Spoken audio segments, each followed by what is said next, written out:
Hello, this is DM sir and welcoming you all to our channel Rankers channel. ચલો આજે શરૂઆત કરશું આપણે ગાલાના પેપર નંબર એબ્સોલ્યુટલી 3થી. તો ચલો without any further delay we have to start the solution of Gala paper number 3. ચલો શરૂઆત કરીએ છીએ ભાઈ. સૌથી પહેલાં તમે જાણો છો કે ભાઈ એમાં આવશે ટ્રુ અને ફોલ્સ. તો સૌથી પહેલાં ટ્રુ અને ફોલ્સમાં સૌથી પહેલાં 12 નંબર પર ધ્યાન કેન્દ્રિત કરીએ. Arun Krishnamurthy quit his well-paying job at Google for environment work. જવાબ તમારો આવશે ટ્રુ. ચલો એ જ પ્રકારે જોવા જઈએ તો Helen visited the President Cleveland at California. જવાબ રહેશે ભાઈ એનો ફોલ્સ. ચલો number 14 the woman with red rose was young and beautiful. જવાબ રહેશે ફોલ્સ બિકોઝ એ જે છોકરી છે એની પાસે વ્હાઇટ રોઝ હતું, રેડ રોઝ નહોતું. ચલો number 15 Palakkad's district library stands tall as a beacon to encourage women's empowerment. બિલકુલ સાચી વાત છે. તો આન્સર ઇઝ ટ્રુ. તમારા તમામ જવાબ બને છે ટ્રુ, ફોલ્સ, ફોલ્સ, ટ્રુ. ચલો સહેજ આગળ જઈએ છે.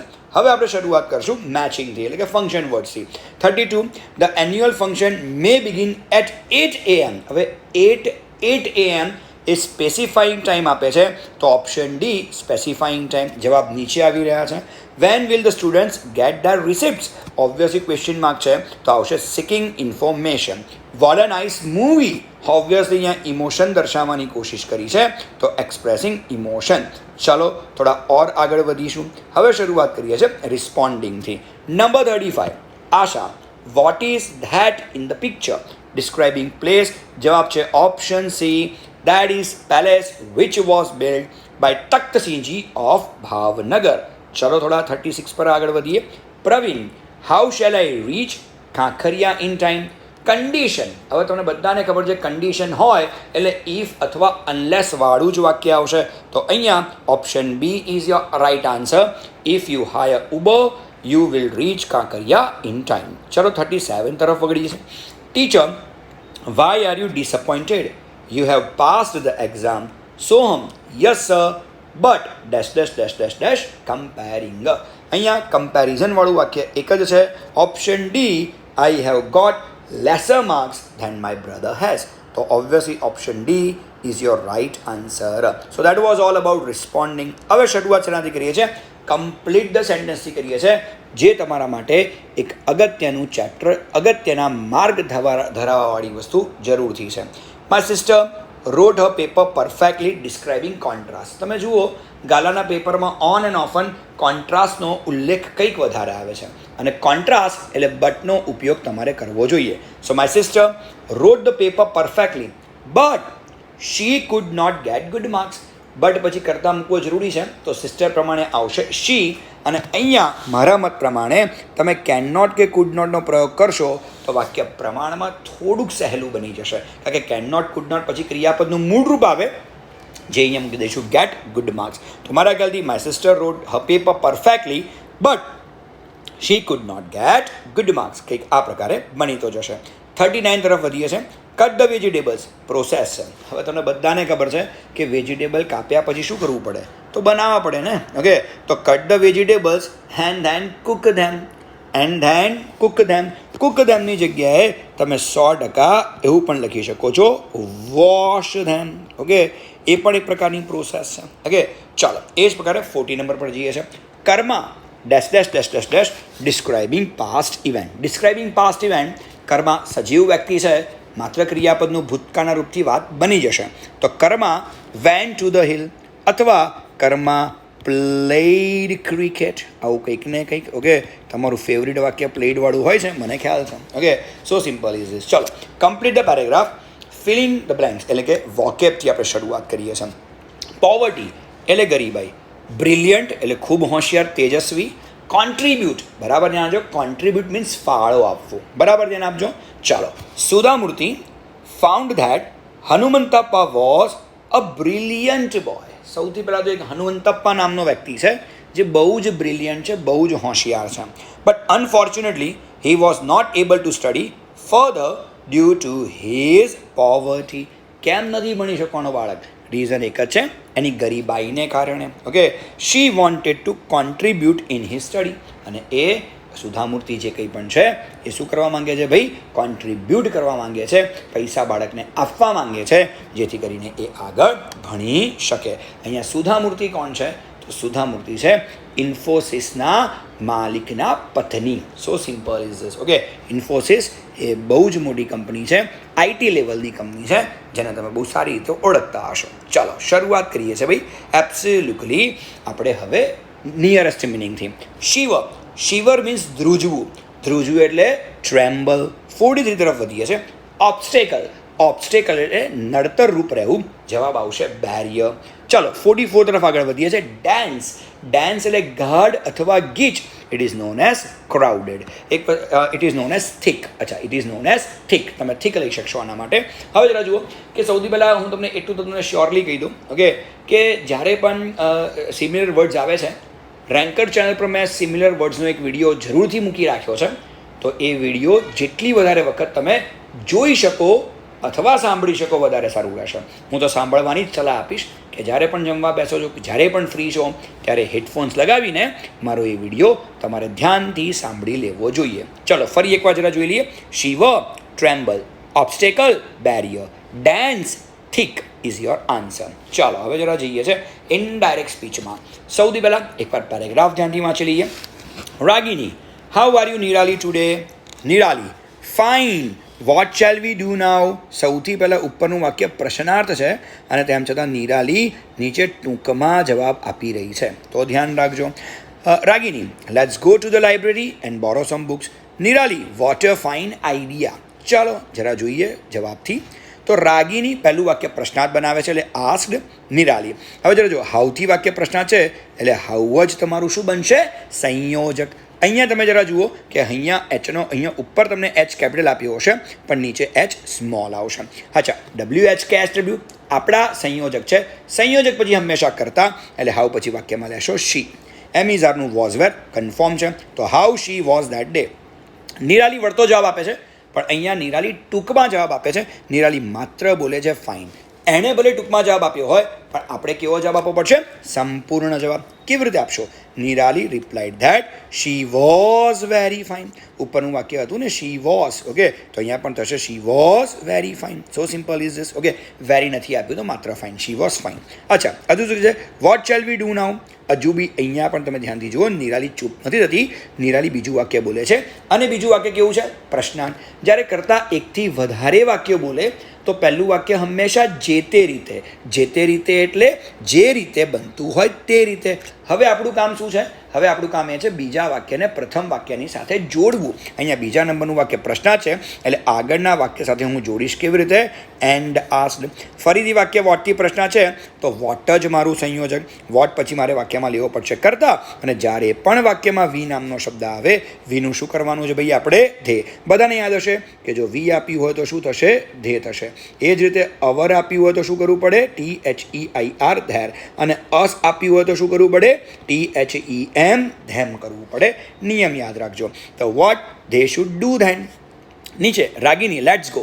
રાગિની લેટ્સ વાળું વાક્ય બનાવે છે, અને લેટ્સ હોય એટલે suggested plus that plus they plus should plus ક્રિયાપદનું મૂળ રૂપ. તો Ragini suggested that they should go to the library and borrow some books. નીચે નિરાલી કહે છે what a fine idea. What a fine idea એટલે નિરાલી એક્સક્લેમ ધેટ, અને એક્સક્લેમ ધેટ પછી પહેલાં તો વોટ અ ફાઇન આઈડિયા, એનું અસર્ટિવ શું થાય? It is a very fine idea. અને it is a very fine આઈડિયાનું ઇનડાયરેક્ટ શું થશે? It was a very fine idea. Last sentence ખરેખર બહુ સરસ છે. વોટ અ ફાઇન આઈડિયા, એનું અસર્ટિવ શું થાય? It is a very fine idea. અને ઇનડાયરેક્ટમાં it was a very fine idea. So that was all about indirect speech. ચાલો હવે જરા કંજક્શન્સ તરફ આગળ વધીએ. Take permission, then enter the class. ખરેખર તમને કહું છું, બધા જ કંજક્શન બહુ જ સરસ આપ્યા છે. અહીંયા બહુ જ ધ્યાન આપજો, તમને તકલીફ પડી શકે એવા છે. So take the permission then enter the class. કયો શબ્દ આપ્યો ભાઈ? ધેન. હવે જ્યારે બી વાક્યમાં આવી રીતે ધ્યાન આપે તો ઓબ્વિયસલી બિફોર નામનું કંજક્શન આવવાની પૂર્ણ શક્યતા છે. તો ટેક પરમિશન સીધું વાક્યમાં બિફોર. હવે બિફોર કંજક્શન છે, કંજક્શન પછી હંમેશા વાક્યમાં શું લેશો? કરતા. એટલે મેં કરતા તરીકે શું લીધું છે ભાઈ? યુ.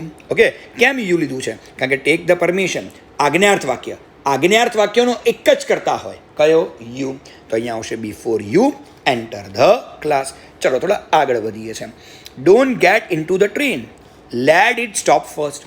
બહુ જ મસ્ત છે, જરા ધ્યાનથી જોજો ભાઈ. ઓકે, શું વાપરીશું ભાઈ આમાં? ટીલ. કારણ કે આપણે શું બોલીએ કે ભાઈ ટ્રેનમાં જતા નહીં, પહેલાં ટ્રેનને ઊભી રહેવા દો. તો what will be the answer? Don't get into the train till it stops. It એ એક વચનનો કરતા છે એટલે ક્રિયાપદને લાગશે SKES. તો ટીલ ઇટ સ્ટોપ્સ. ચાલો number 3. Last year we visited the Gir National Park. It is famous for the Asiatic lions. હવે તમે જુઓ અહીંયા વાત કોની ચાલે છે? Gir national park. અને ગીર નેશનલ પાર્ક માટે શું વાપર્યું છે બીજા વાક્યમાં? ઇટ. તો ઓબ્વિયસલી વિચથી બેટર કોઈ કન્જક્શન હોઈ જ ના શકે. તો આન્સર છે last year V visited the Gir national park which is famous for the Asiatic Lions. ચાલો હવે જઈએ છે આપણા find out the errors editing પર. સૌથી પહેલાં બાલુ વોઝ અ લિટલ બોય હુમ, પહેલી ગલતી અહીંયા હુમમાં આપી છે, was very found of an apple tree. હવે સૌથી પહેલી અગત્યની વસ્તુ તમે ધ્યાનથી જુઓ તો ખાલી જગ્યાને આગળ બોય સજીવ કરતા, ખાલી જગ્યા પછી વોઝ ક્રિયાપદ, જવાબમાં 110% શું લેવું જોઈએ? હુ. તો હુમનું શું થશે? હુ. ચાલો એ જ પ્રકારે હી સ્પેન્ટ મચ, મચ નહીં ભાઈ, પાછળ કયો શબ્દ આપ્યો છે? અવર્સ, કલાકો ગણી શકાય. ગણી શકાય તેવા નામ હોય તો વાક્યમાં શું આવશે ભાઈ? જવાબમાં many. So many hours playing under the tree and sitting on it's. આ બહુ જ કોમન એરર છે, ઇટ્સ. ઓકે, હવે જો ડાળીઓની એટલે ઝાડ અને એની ડાળીઓ, એની ડાળીઓ એટલે શું આવશે? ITS ઇટ્સ તમારે વાક્યમાં લેવું તો પડે. ઓકે, તો અહીંયા 3 જવાબ બને છે. પહેલો જવાબ છે હુ, બીજો જવાબ છે મેની, ત્રીજો જવાબ છે ઇટ્સ. ચાલો આગળ વધીએ છીએ. We are going for do as directed એટલે નંબર 50 પર. Who broke my toy car? Question mark. Mummy, now I do not like this old one. You have promised me to buy a Barbie doll. When will you buy it? Question mark. By whom was my new toy car? By whom આવ્યું છે એટલે વાક્ય અહીંયા તમને પેસિવમાં convert કરવાનું કીધું છે. બધાને ખબર છે કે ભાઈ લગભગ 50 નંબર પેસિવમાં જ કન્વર્ટ કરવાનું આવે છે. So bye whom was my new toy car broken? અહીંયા તો ખાલી broken લખવાનું હતું. ચાલો આગળ જરા જુઓ. Mummy, now I do not like this old one. તો મમ્મીનું મમ્મી કેવું રહેશે? એમનું એમ. નાવનું નાવ કેવું રહેશે? એમનું એમ. તો મમ્મી નાવ. હવે જરા જુઓ, ધીઝ ઓલ્ડ વન એ મારું વાક્યમાંનું કર્મ છે તો લઈશું these old one. Do not does not નીકળી જાય, એની જગ્યાએ આવે એમીઝ આર પ્લસ નોટ. તો ધીઝ ઓલ્ડ વન પ્રમાણે શું લખશો? ઇઝ. ઇઝ પછી વાક્યમાં આવશે નોટ અને લાઇકનું પાસ્ટ પાર્ટિસિપલ શું થશે? Liked by me. So simple. આગળ you have promised me to buy a Barbie doll. હવે અહીંયા જે છે ને to buy a Barbie doll એ આપણા અન્ય શબ્દો છે. તો 100% આપણું વાક્યમાંનું કર્મ શું બનશે? મી. આમ બી મેં તમને આગળ કીધું છે કે TO2 પછી જેટલા પણ શબ્દો આવે એ તમામે તમામ તમારા અન્ય શબ્દો હોય તો મારું કર્મ શું છે ભાઈ? અહીંયા મી. મીને વાક્યની શરૂઆતમાં લઈ જાઓ તો આઈ. તો આઈ હેવ બીન પ્રોમિસ, વધારાનો શબ્દ કયો આવશે? બીન. તો I have been promise by you અને બાકીનું વાક્ય એમનું એમ to buy a Barbie doll. અન્ય શબ્દો રહેશે એમના એમ. ચલો હવે જરા છેલ્લું વાક્ય પ્રશ્નાર્થ છે, ધ્યાનથી જુઓ. When will you buy it. તો સૌથી પહેલાં વેનનું વેન રાખવું, એમનું એમ રાખ્યું મેં એમનું એમ. મોડલ ઓક્ઝિસ પોતાના સ્થાનથી ખસશે નહીં તો વિલ પણ રહેશે તમારું એમનું એમ. ઓકે, અને અહીંયા મારું વાક્યમાંનું કર્મ કયું છે? ઇટ. યાદ કરો ગાલા નંબર 2માં જ મેં તમને કીધેલું કે ભાઈ ઇટ એ તમારું કર્મ હોઈ શકે છે, ટેવ પાડવા માંડો. તો અહીંયા આવશે વેન વિલ ઇટ, વધારાનો શબ્દ બી, બોટ બાય યુ. તો આ જ તમારો એક સંપૂર્ણ જવાબ બની તો જશે. ચલો થોડા ઓર આગળ વધીએ છે. Raj and Mita have a party. They have called their friends.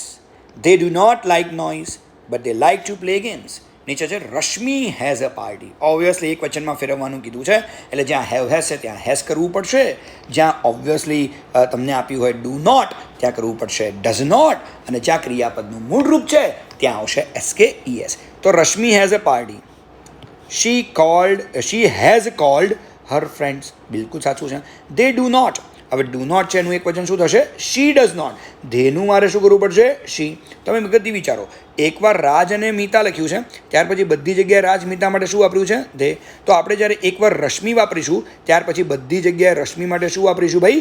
શી નામનો શબ્દ વાપરીશું. અહીંયા પણ શી છે. ઓકે, તો ધ્યાનથી જુઓ. Rashmi has a party. She has called her friends. She does not like noise. But હવે ધ્યાનથી જરા જોજો, અહીંયા શું છે? They like. ધે જોડે તો લાઇક બોલી શકાય, પણ હવે ધેનું આપણે શું કરીએ છીએ? શી. અને શી કરો તો લાઇકને શું કરવું પડશે મારે? લાઇક્સ. એ લાઇકને મારે શું લગાડવું પડશે? SKES. તો but she likes to play games. બંને વસ્તુઓ બહુ સરસ હતી. વોઇસ અને ચેન્જ ધ ટેક્સ્ટ બંને પેરેગ્રાફ બહુ સરસ હતા, તો ધ્યાન આપવાની જરૂર તો ખરી જ. ચલો સૌથી છેલ્લી વસ્તુ એટલે કે 52, 53, 54 નંબર પર જઈએ. 52, 53, 54. The train will arrive at 10 AM. 10 AM સમય બતાવે છે, એટલે ઓબ્વિયસલી જવાબ છે option D. Van will the train arrive. ચલો સહેજ આગળ વધીએ છીએ. 53. Anil can speak 3 languages. 3 શબ્દની નીચે અંડરલાઇન છે, એટલે કે સંખ્યા દર્શક શબ્દોની નીચે અંડરલાઇન છે. જવાબમાં હાઉ મેની જ સૌથી આગળ પડતું રહેશે. Option A, how many languages can Anil speak. 54. V are going to visit rural India this time. IMP. ધ્યાન આપજો. ઓકે, આમાં બહુ જ બધા લોકો ઉલ્લુ બનશે. અહીંયા રૂરલ ઇન્ડિયા એ આપણું વાક્યમાંનું કર્મ અર્થાત ઓબ્જેક્ટ છે, અને ઓબ્જેક્ટની નીચે અંડરલાઇન હોય તો you will be surprise to know that જવાબ આવશે વોટ. એટલે જવાબ છે option A, what are we going to visit this time. બહુ બધા બાળકો વેર લખશે. ના, અહીંયા સ્થળ દર્શક શબ્દ નથી, અહીંયા કર્મ છે, એટલા માટે જવાબમાં આવશે vote are we going to visit this time. તો ચલો, here DM sir is signing of. Thank you. Bye.